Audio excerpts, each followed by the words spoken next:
again guys, welcome to another video. So today we've got quite a nice video to shoot if we can achieve it. So I'm at a very popular location in Gloucestershire for short-eared owls now.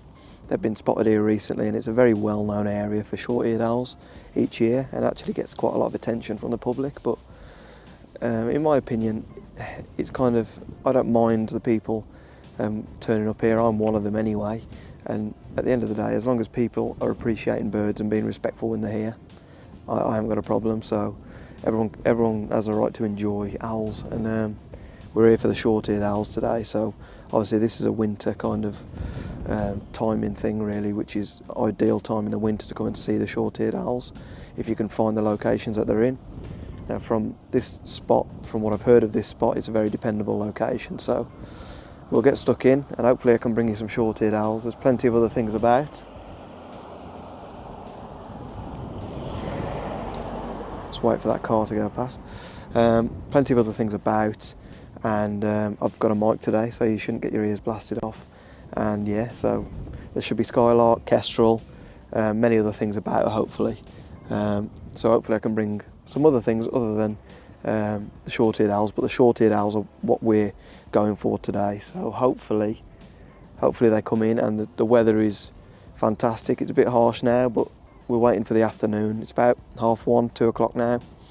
We're waiting for about 3, 4 o'clock, 5 o'clock till these owls come in hopefully. And if they do, I'll bring them to you. So let's get into the video.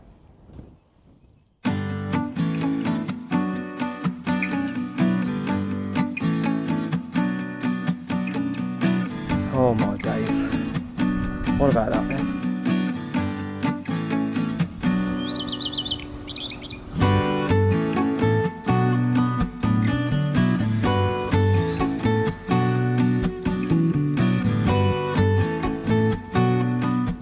So we've just got the kestrel behind me. I'm going to see if I can go handheld and get some shots of it hovering.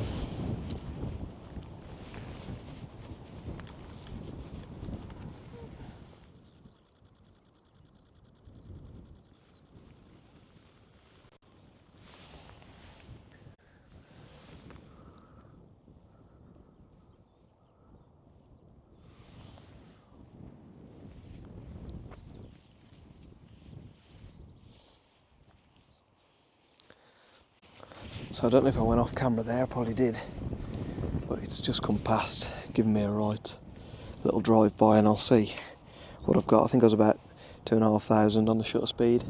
Should be enough really. I mean, I probably could have gone higher, but yeah, it keeps sweeping across. It keeps sweeping across this area along this fence, so it does give plenty of opportunity to get some photos, and the light was behind me, so hopefully we've got some good shots. I'll see if I can get some hovering footage and slow it down, and yeah, it's just nice to have the kestrel around while we're waiting for the short-eared owls, because it could be quite a long wait.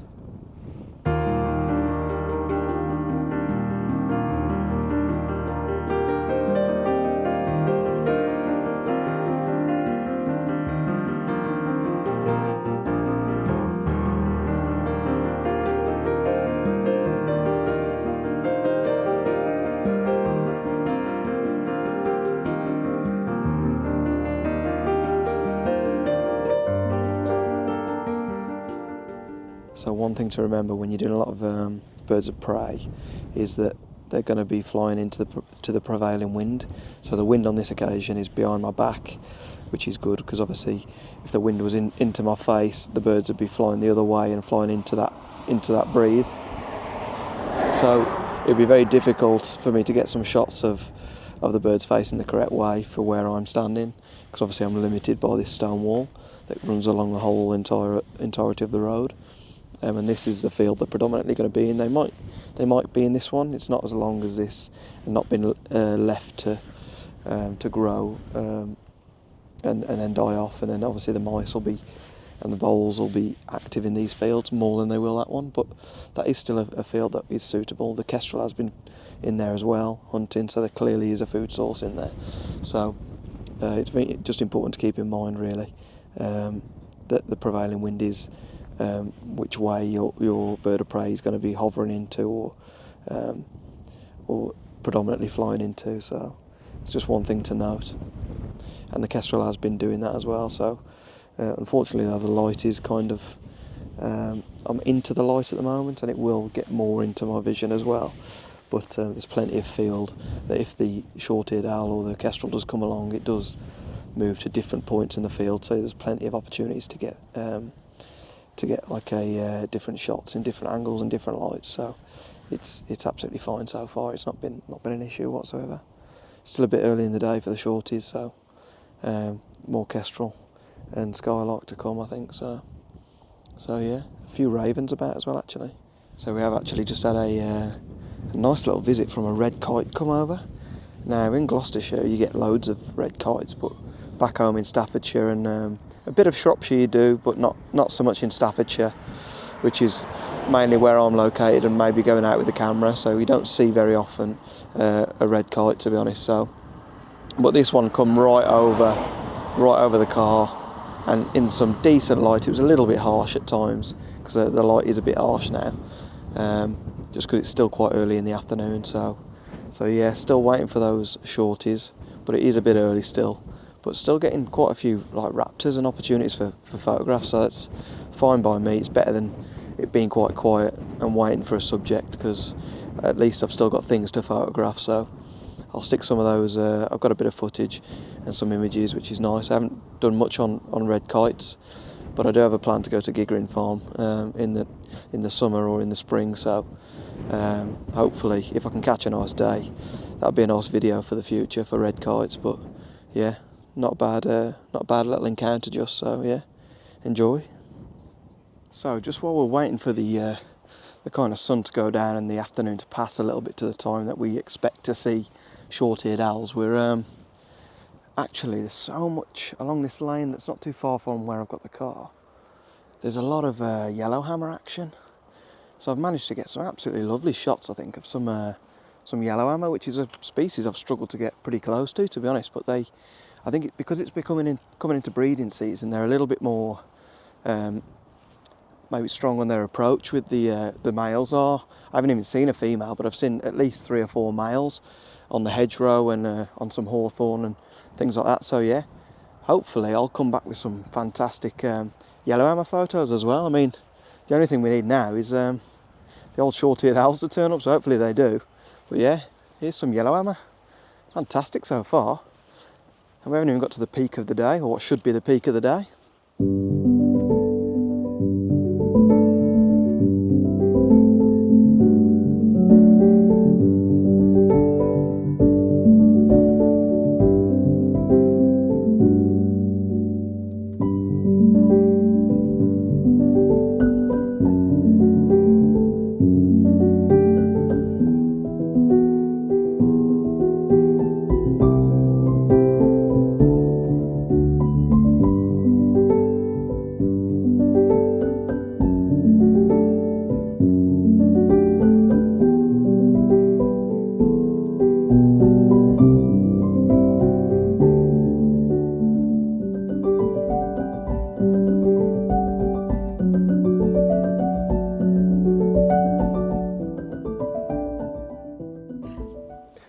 So unbelievably, while I was actually down looking at the Yellowhammers, which I've just shown you, I was walking along the side of the stone wall, and at the corner of my eye I saw the short-eared owl, and I saw another photographer in front of me walking down the road towards me, and I said, the shorty's there, and we both stood and had a nice chat actually by the wall and got some shots off. But my battery was on red. I must have took that many photos of the Yellowhammers and video as well, and obviously the kestrel, red kite and things like that I'd not realised that my battery was really low. It was on red, and the short-eared owl was coming right alongside the grass, and luckily it lasted longer than it normally does when I see it on red, to be honest, because normally it's 2 minutes and he's gone, seems to be, and it lasted quite a few shots. I must have banged off about probably 1,000 shots nearly while it was on red, so I was quite fortunate to get the shots.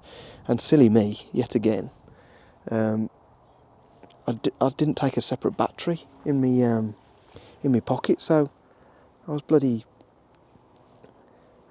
thinking I've got to run to the car with my tripod, my coat, my camera, I had to just leg it to the car pretty much. And again, as I was legging it to the car up this road, short-eared owl was right in front of me to my left, so I had to put the tripod down, get some shots, but I'm happy that I did, because some of the shots I'm absolutely ecstatic over. And it's feeding on the ground now, this short-eared owl, and it's made a catch, which is quite unusual for short-eared owls. They are a bit, their catch rates are a little bit quite low, lowest of probably in the owl family, to be honest.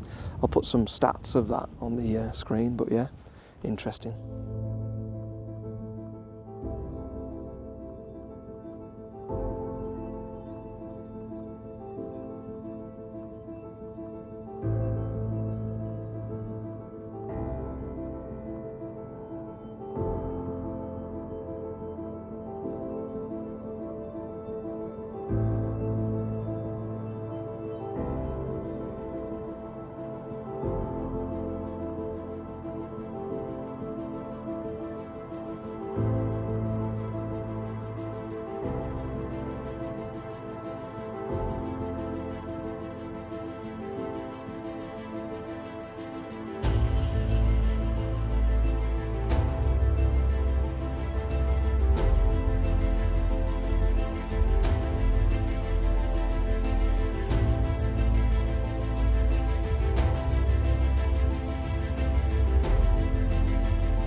So you'll notice on some of those shots there's some backlit shots and also some nicer lighting from the side, and it's nice to get a good variation of shots sometimes, just because when you get back home sometimes you think, oh, I wish I spent more time in that position or another position, and it's good to just move in a few places, because these owls cover such a large ground when they're hunting.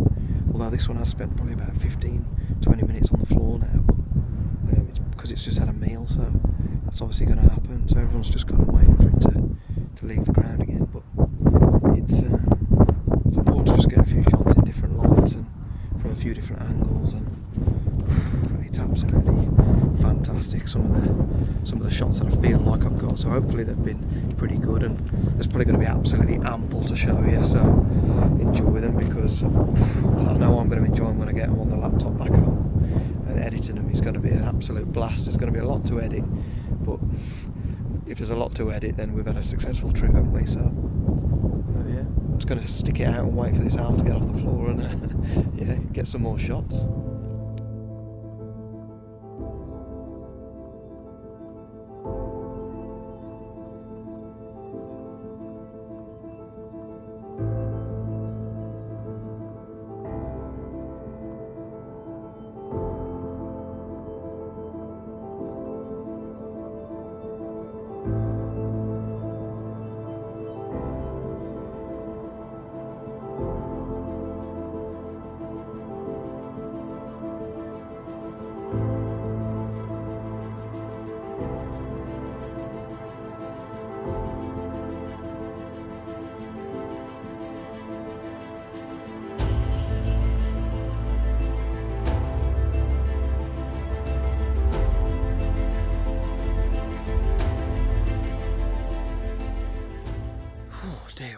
It's been, I mean, the experiences we've had today. We've had kestrel action, we've had red kite action, we've had fantastic views of the Yellowhammers, the male Yellowhammers singing, and not managed to get much video footage of them singing, but they've been singing their heads off, and got some nice shots, I think, of the male. So yeah, but then obviously star of the show, short-eared owls have came up trumps for us, and I'm glad I managed to squeeze them in, because it was getting towards the end of the season and that, so we didn't know whether they were actually going to be there. So absolutely overjoyed with how well this has gone, and yeah, can't wait to get home, get them all on the laptop and see what see what we managed to get. I've had a little look on the back of the camera and I am blown away, so yeah, fantastic.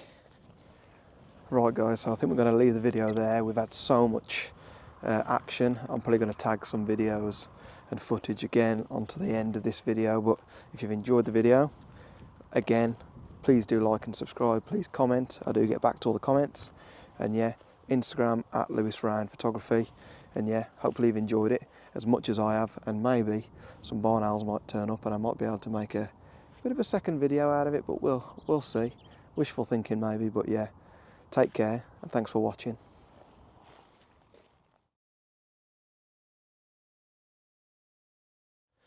Right guys, you'll notice it's a little bit darker now and there's a beautiful sunset behind me.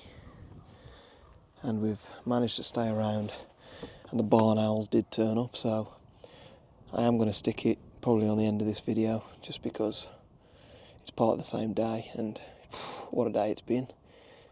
And I've gone for some different shots to what I'd normally do with a barn owl. Yeah, it is quite low light, so it is difficult, but because we've got the sunset in front of us, I've tried to utilise the colours in that sunset and what colours they were. There's reds, oranges, yellows, you name it. And I think I've got some absolute crackers that I wouldn't normally have gone for, so yeah, see what you think of these barn owl images anyway. I've done a bit of video and I've done a bit of footage and then some artistic shots, shall we say. So yeah, thanks for sticking around. I'll see you on the next one.